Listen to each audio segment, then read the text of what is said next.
कि एक बड़ा मंसूबा बांग्लादेश और इंडिया के बीच तय पा गया है और वो है फ्रेंडशिप पाइपलाइन, ऑयल पाइपलाइन का एग्रीमेंट, जिसको इनऑग्रेट कर दिया गया है 18 March via video conference between India and Bangladesh, और जिसको इनऑग्रेट किया है Indian prime minister Modi and Bangladesh Sheikh Hasina ने।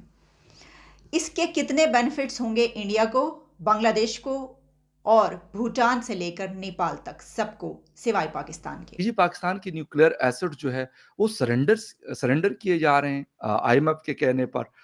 तो ये एक नई बहस तो खैर नहीं कहनी चाहिए, लेकिन ये आजकल जिसे कहते हैं टॉक ऑफ द टाउन है। क्यों है? वाकई ऐसा है? मतलब किसी को हमारे न्यूक्लियर एसेट्स चाहिए।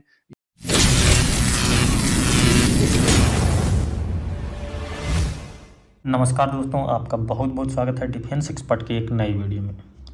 बांग्लादेश की प्रधानमंत्री शेख हसीना ने शनिवार को अपने भारतीय समकक्ष नरेंद्र मोदी के साथ 131.5 किलोमीटर लंबी बांग्लादेश भारत मैत्री पाइपलाइन का वर्चुअल उद्घाटन किया। इस दौरान हसीना ने भारत को बांग्लादेश का सच्चा दोस्त बताया और दोनों देशों के बीच की दोस्ती बरकरार रखने की बात कही। रूस यूक्रेन युद्ध के कारण पूरी दुनिया गंभीर ऊर्जा संकट का सामना कर रही है।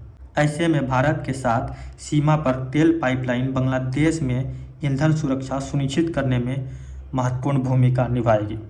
377 करोड़ रुपए की लागत वाली यह पाइपलाइन दोनों पड़ोसी देशों के बीच ऊर्जा क्षेत्र में सहयोग का हिस्सा है, जिसके जरिए बांग्लादेश भारत से पेट्रोलियम खासकर डीजल का आयात करेगा।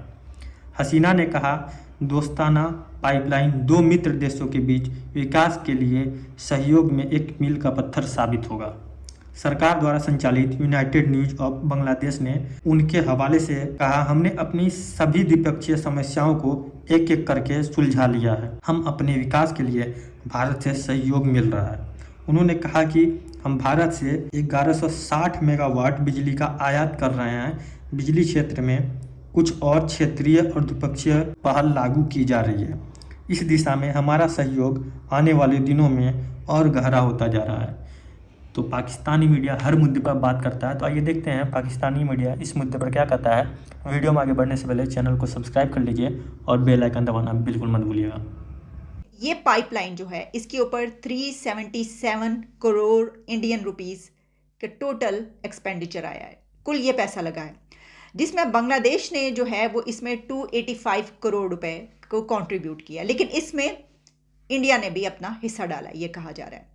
इस पाइपलाइन की जो कैपेबिलिटी है वो कही जा रही है 10 लाख मेट्रिक टन एनुअल, और इससे बांग्लादेश को तो जो फायदा होगा होगा ही, लेकिन जो इंडिया की खास तौर पर कुछ स्टेट्स हैं उनको इससे बहुत फ़ायदा होगा, ये बात कही जा रही है। बांग्लादेश की तकरीबन 7 स्टेट्स ऐसी हैं जिनको हाई स्पीड डीजल पहुंचाया जाएगा।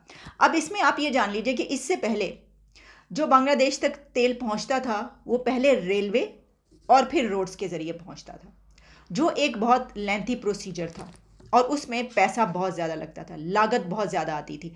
अब इस पाइपलाइन के बाद एक तो लागत ख़त्म हो गई, क्योंकि एक मरतबा आपने पैसा लगा दिया और आप बैठ के उसका खाएंगे, ऐसा ही होता है बड़ी इन्वेस्टमेंट।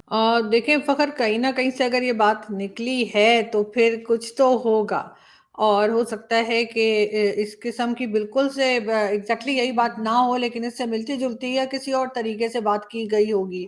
या हो सकता है ये कहा गया हो कि हम अपने न्यूक्लियर एसेट्स को जो है वो सँभाल के रखने के काबिल भी हैं या नहीं, क्योंकि फंड्स तो बहरहाल हमारे पास नहीं है। मगर आज इसहाक डार साहब ने सेनेट में बात की और उन्होंने कहा कि जी नहीं, इस किस्म की कोई बात नहीं है और हम किसी को नहीं देंगे। ये तो वही बात होगी चोर की दाढ़ी में तिनका वाली, कि जब ऐसी कोई बात ही नहीं है तो आप फिर किस लिए डिस्कस कर रहे हैं सेनेट में, आप किस लिए बात कर रहे हैं। काफी सीरियस मैटर है और मेरा ख्याल है कि पाकिस्तान चाहे जितना मर्जी क्राइसिस में चला जाए, इकोनॉमी की जो हालत है सब है, लेकिन फिर भी न्यूक्लियर एसेट्स के बारे में इस तरह से बात होना जो है वो काफी फिक्रमंद लोगों को इससे हो जाना चाहिए, आम पब्लिक को भी, और जो लोग इसके जिम्मेदार हैं यानी जो पॉलिसी मेकर्स हैं या जो मुल्क को चलाते हैं उनको तो खास तौर पे इस चीज को सोच समझ के इसके बारे में बात करनी चाहिए और इसके बारे में कोई भी डिसीजन लेते हुए कई बार हम्म, इनको सोचना चाहिए, क्योंकि बहुत हम बार-बार इसका प्रचार तो हम बहुत करते हैं कि हाँ, जी हम न्यूक्लियर एसेट्स हमारे पास हैं, न्यूक्लियर पावर है, ये कह के, लेकिन वही वाली बात है कि चीज़ को बना लेना या किसी चीज़ को खरीद लेना आसान होता बिल्कुल, है, लेकिन उसके बाद उसकी हिफाज़त करना या उसको किसी बिल्कुल। तरीके से मैनेज करना, वो हमें होता हुआ नज़र नहीं आ रहा। दूसरी वो जो एक हसल होती थी कि आपने पहले रेलवे के ज़रिए पहुँचाना है और फिर आपने पहुँचना है रोड के ज़रिए और फिर वहाँ तक तेल पहुँच पाए। इसमें इंडिया की नॉर्थ ईस्टर्न स्टेट्स को बहुत फ़ायदा मिलेगा और उसमें आसाम भी है। और इसमें ये बताया गया है कि मार्केटिंग टर्मिनल से Bangladesh petroleum corporation Parvatipur depot तक डीजल ले जाएगी। कुछ इस तरह की डिटेल्स मौजूद हैं, हम इतनी ज़्यादा डिटेल्स में नहीं जाएंगे, लेकिन देखते हैं कि इसके जो बेसिक फीचर्स हैं वो क्या है। अब आप ये भी याद रखें कि 2021 में बांग्लादेश जो है वो साउथ एशिया में इंडिया का सबसे बड़ा ट्रेड पार्टनर कंट्री था। आप क्या सोचते हैं इन मुद्दों पर? अगर आपकी कोई राय या कोई विचार है तो आप कमेंट के जरिए हमें दे सकते हैं। अगर ये वीडियो आपको पसंद आया तो वीडियो को लाइक कीजिए, अपने दोस्तों के साथ शेयर कीजिए। अगर आप हमारे चैनल पर नए हैं तो चैनल को सब्सक्राइब करना बिल्कुल। ये वीडियो देखने के लिए आपका बहुत बहुत धन्यवाद। मिलते हैं डिफरेंट अन्य वीडियो में।